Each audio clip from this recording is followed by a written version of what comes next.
기조 강연은 서울대 정준혁 교수님께서 ESG의 현재와 미래, 한때의 유행인가, 피할 수 없는 변화인가에 대해서 강연을 해주시게 되겠습니다. 네, 방금 소개받은 서울대 법대 정준혁 교수라고 합니다.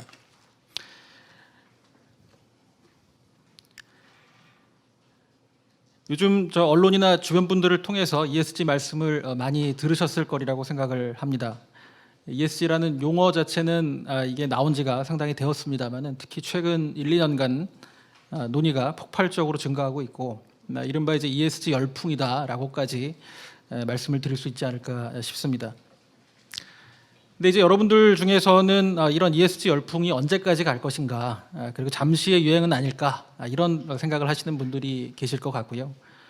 또 무엇을 해야 되는지에 대해서는 많이 들으셨겠지만 또 왜 해야 되느냐에 대해서는 사실 의문이 있는 분들도 있으실 것 같습니다. 그래서 오늘 저는 이러한 ESG 열풍의 원인이 무엇이고 또 이런 논의가 과연 앞으로 계속될 것인지에 대한 말씀을 드리고자 하고요.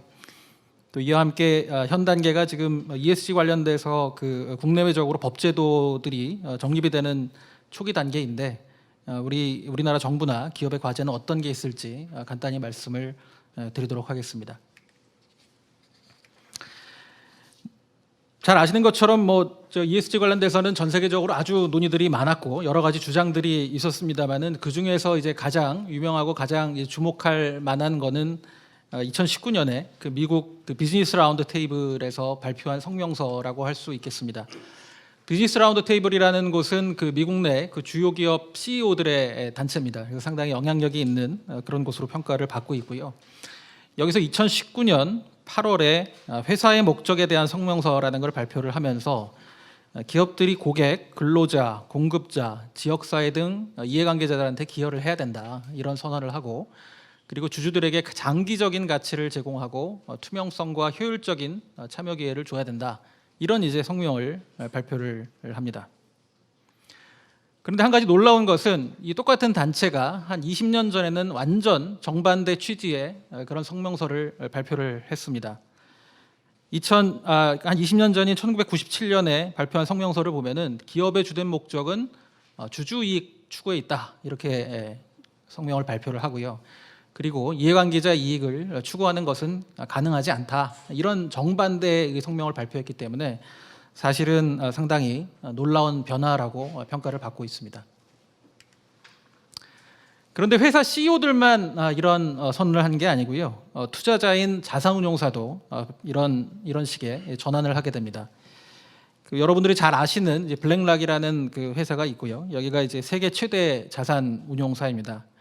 여기 그 CEO인 그 레리 핑크 회장이 매년 블랙락이 지분을 보유하는 회사에다가 서면을 발송을 합니다.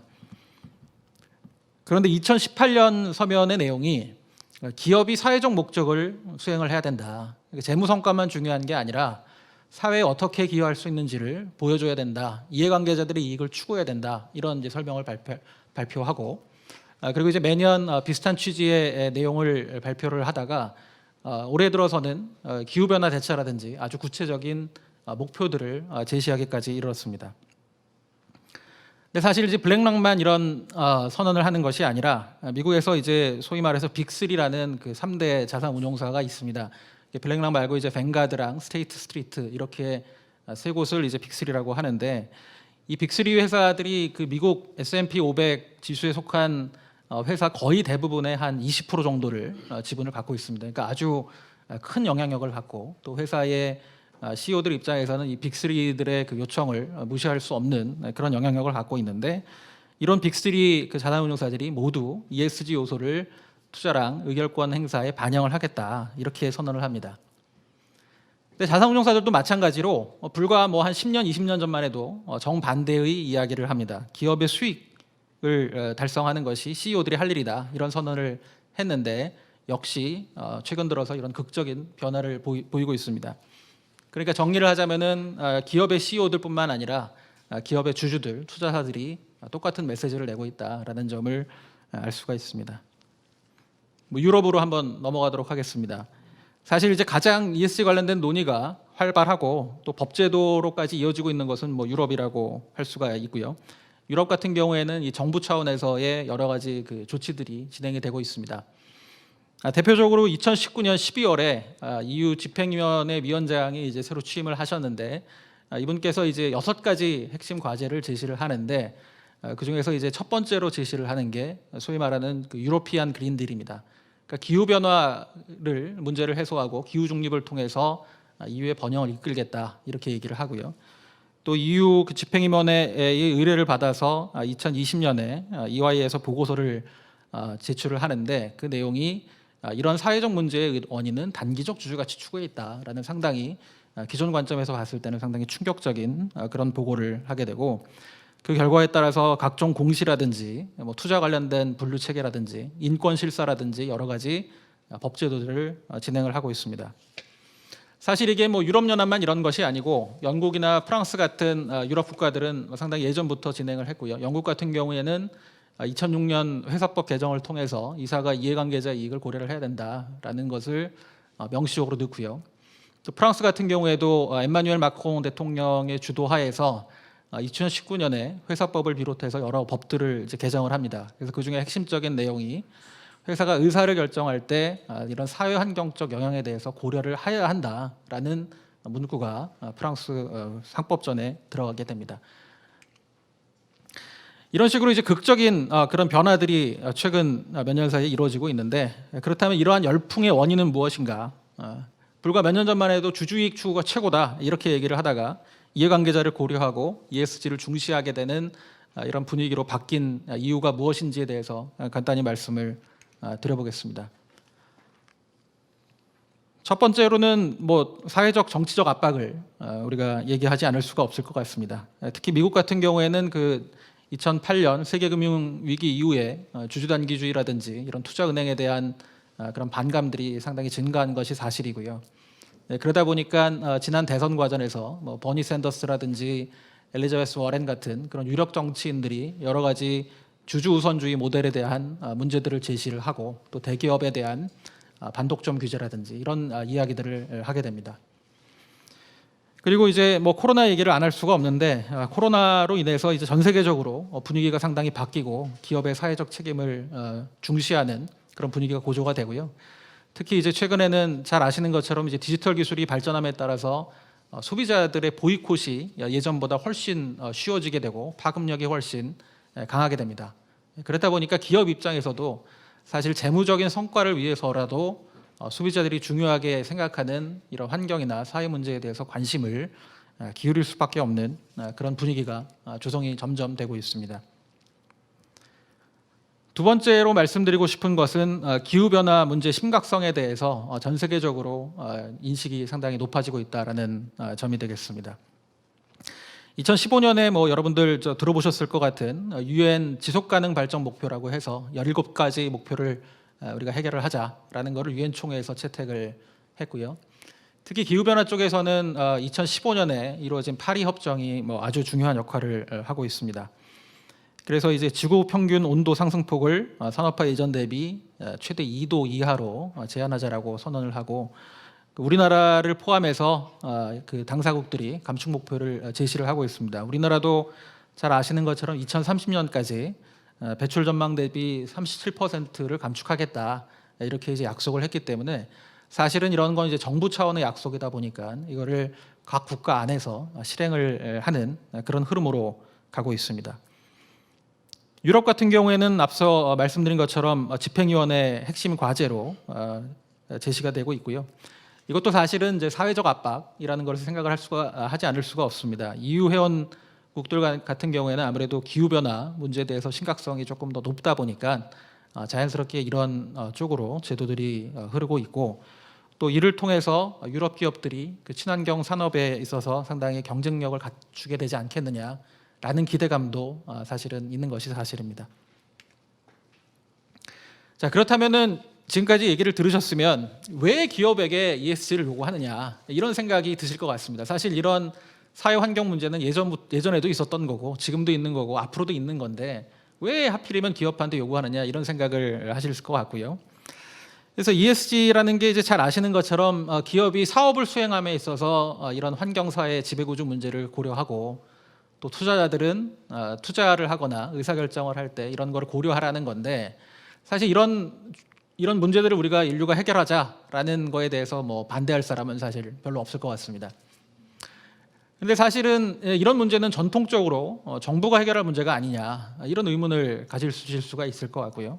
기업은 법률을 잘 준수하고 열심히 이익을 내서 세금을 성실하게 납부하고 그러면 정부가 이를 재원으로 이런 환경 사회 문제를 해결하는 게 정부 역할 아니냐. 그런데 왜 기업한테 이런 거를 요구하느냐, 왜 금융기관한테 ESG 투자를 요구하느냐 이런 의문을 가지실 수 있을 것 같습니다.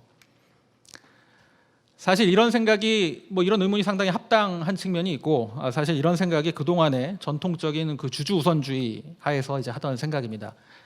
노벨 경제학자 학상 수상자인 밀턴 프리드만 교수 같은 경우에 1970년에 이것도 상당히 영향력이 있는 그런 기고로 평가를 받는데 뉴욕타임즈에 기고를 합니다. 그러면서 기업의 유일한 사회적 책임은 법을 준수하는 범위 내에서 이익을 증가시키는 거다. 그러니까 기업에게 사회적 책임을 묻지 말라 이렇게 얘기를 합니다.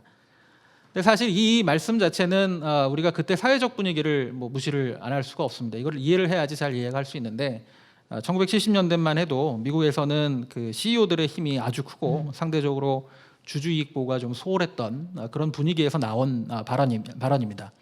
그래서 이런 주주 우선주의적 생각이 사실은 그 경제 발전의 이론적 근거가 되었다고 평가를 받는 것이 사실입니다. 그런데 그 이후에 아주 큰 변화들이 있었습니다. 첫 번째로는 기업의 영향력이 유례 없이 커졌다는 점을 들 수가 있겠습니다. 사실 대규모 다국적 기업들 같은 경우에 그 웬만한 국가보다도 영향력이 더 세다 이렇게 얘기들을 할 수 있을 것 같고요. 또 기술이 고도화되고 사업 내용이 복잡해지면서 정부가 이것을 법률 위반들을 다 알아내고 이것을 처벌하는 것이 점점 어려워지고 있습니다. 그다음에 어떤 문제들 같은 경우에는 사실 정부가 이거를 해결하는 것보다 기업이 해결하는 게 훨씬 효율적인 경우가 있습니다. 대표적으로 환경오염 문제를 생각해 볼 수가 있는데요.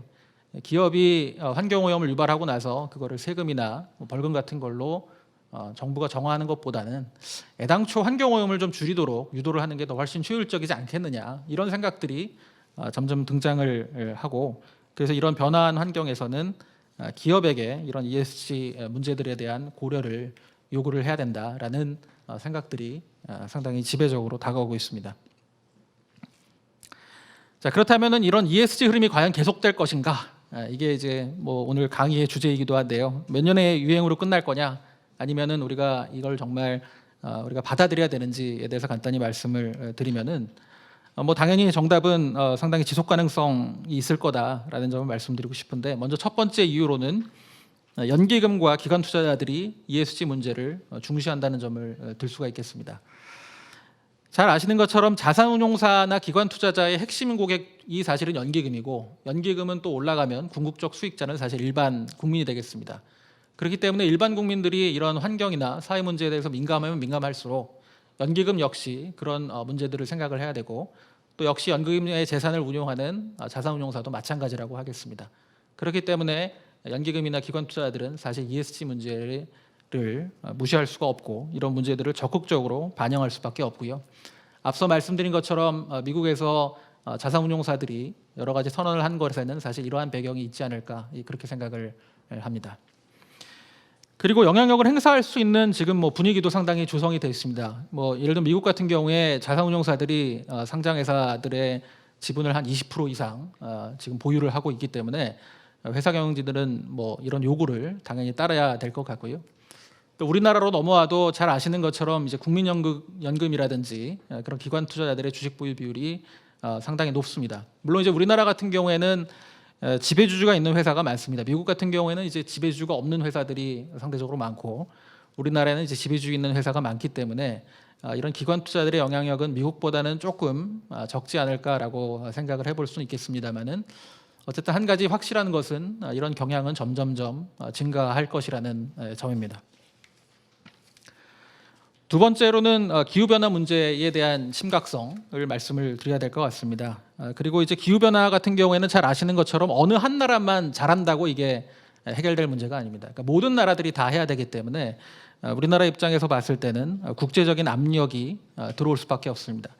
ESG 요소 관련돼서 여러 가지가 있습니다만은 그러한 점에서 기후 변화가 상당히 중요하고 또 특별한 문제라고 말씀을 드릴 수가 있는데 이것은 전 세계적인 협력이 있어야지만 가능하고 그렇다 보니까 우리나라 정부 차원에서의 그런 기후 변화 노력에 대한 동참이 있어야 된다는 점이라는 점에서 상당히 특별하다고 말씀을 드릴 수가 있고요. 뭐 예를 들면은 TCFD 같이 이런 국제적 협력들도 지금 이루어지고 있고 최근에 이제 탄소 국경세 같은 논의들도 사실은 기후 변화 맥락에서 자연스럽게 이해를 하실 수 있을 것 같습니다. 이게 자기네 나라에 소속된 기업들은 열심히 탄소 배출을 줄이고 있는데 우리나라의 물건을 수출하는 다른 나라 기업들은 이런 걸 안 하더라라고 하면은 사실 경쟁에서 불리하지 않습니까? 그러다 보니까 당연히 탄소 국경세 같은 도입 논의들이 들어올 수밖에 없고 이런 점에서 사실은 앞으로 ESG 논의에 관련된 그 계속되는 그런 힘의 원천으로서 두 번째로 기후 변화 문제를 말씀을 드릴 수밖에 없겠습니다. 자, 그래서 ESG가 왜 지금 이런 유행을 타고 있고 또 ESG가 앞으로 지속된 변화가 될 것이다라는 점을 말씀을 드렸고 그럼 간단하게 전망과 몇 가지 과제에 대해서 말씀을 드리도록 하겠습니다. 먼저 우리나라 입장에서는 이제 가장 중요한 것 중에 하나가 그 인프라 구축과 불확실성을 제거하는 게 필요하다고 생각을 합니다. 사실 최근에 이제 워낙 많은 논의들이 전 세계적으로 동시다발적으로 이루어지고 있기 때문에 사실 기업들이나 금융기관 입장에서는 이게 어떠한 기준을 따라야 되는지에 대해서 약간의 혼란이 있는 곳들도 있을 것 같습니다. 그리고 예를 들면 ESG 등급 같은 경우에는 사실 지금 신용평가 등급과는 다르게 평가 기관마다 등급 차이가 좀 너무 크다 이런 이제 지적들이 나오고 있고 ESG 공시 같은 경우에도 사실은 아직도 이제 공시의 편익과 비용에 대한 고려라든지 그 다음에 이제 뒷부분에서 발표하실 텍소노미 관련된 라벨링이라든지 이런 문제들이 사실은 많이 남아 있고 이런 것은 사실 이런 ESG 투자의 인프라라고 말씀을 드릴 수가 있습니다. 그래서 이런 부분에 대해서 저희가 관심을 갖는 것이 중요하다고 생각을 하고요. 두 번째로 말씀드리고 싶은 것은 우리나라의 중요한 ESG 문제가 무엇인가에 대한 사실 고민이 필요한 것 같습니다. ESG라는 게 이제 환경 사회 지배 구조이지 않습니까? 그러다 보니까 당연히 각국마다 상황이 다를 수밖에 없습니다. 예를 들면 미국 같은 경우에는 인종 간 차별이라든지 인종 간 기회 문제 같은 게 중시가 되는데 당연히 그거는 이제 미국이라는 그런 배경하에서 이루어지는 거라고 이해를 할 수가 있고 우리나라도 생각해 보면 사실 미세먼지라든지 이런 우리나라 특유의 ESG 문제들이 있을 것 같습니다. 그래서 이런 것들을 좀 고민을 할 시점이 된 것 같고 또 이게 지금 시점상으로 상당히 중요한 게 지금 국제적으로 여러 가지 그런 ESG 기준에 대한 국제적인 표준 기준이 점점 정립이 돼가고 있는 상황이기 때문에 지금 목소리를 내서 우리나라에게 맞는 그런 기준들이 국제 기준으로 반영되도록 노력하는 것이 사실 아주 중요합니다. 이게 한번 기준이 정해지고 나면은 그 다음부터는 사실 추가로 이거를 변경하는 게 어려울 수가 있기 때문입니다. 세 번째로는 그 ESG 전환 속도에 대한 고려랑 또 인센티브 얘기를 말씀을 드려야 될 것 같습니다. 최근에 연구 결과들을 보면은 ESG가 기업 가치를 개선한다는 연구 결과들이 상당히 많고 또 ESG 펀드가 수익률이 우수하다 이런 얘기들은 이제 많이 들으셨을 것 같습니다. 근데 잘 생각해 보면은 ESG 문제를 중시하는 그런 투자자나 소비자가 늘어날수록 이런 이제 환경이나 사회 문제에 대한 고려가 결국에는 재무 성과로 이어질 수밖에 없겠습니다. 그러니까 결국 우리나라 국민들이 얼마나 이런 ESG 문제에 대해서 관심을 갖느냐의 정도에 따라서 결국 그게 재무 성과로도 연결이 될 것 같기 때문에 저희가 산업이나 기업 특성에 맞게 이 전환 속도를 어떻게 할 것인지에 대한 적절한 대응을 하는 것이 좀 바람직하다고 생각을 하고요. 그리고 이런 모델의 정착을 위해서 적절한 인센티브가 좀 제공되는 거를 한번 고민을 해볼 필요가 있지 않을까 이렇게 생각을 합니다. 강의를 마치기 전에 마지막으로 한 가지만 더 말씀드리면은 주주이익 보호의 중요성에 대해서 한번 강조를 드리도록 하겠습니다. 약간 오해하시는 분들이 있는데 ESG를 추구하고 이해관계자의 이익을 우리가 고려해야 한다고 해서 주주이익을 소홀히 해도 된다 이런 것은 전혀 아닙니다. 이미 지금 그 아까 말씀드렸던 미국 BRT 성명에 대해서는 이게 뭐 약간 말에 불과한 거 아니냐 이런 일부의 비판도 사실은 있는 거고 그 다음에 경영 실책으로 낸 실적 부진을 ESG로 좀 포장하려는 노력이 있는 거 아니냐 이제 이런 우려들이 있습니다.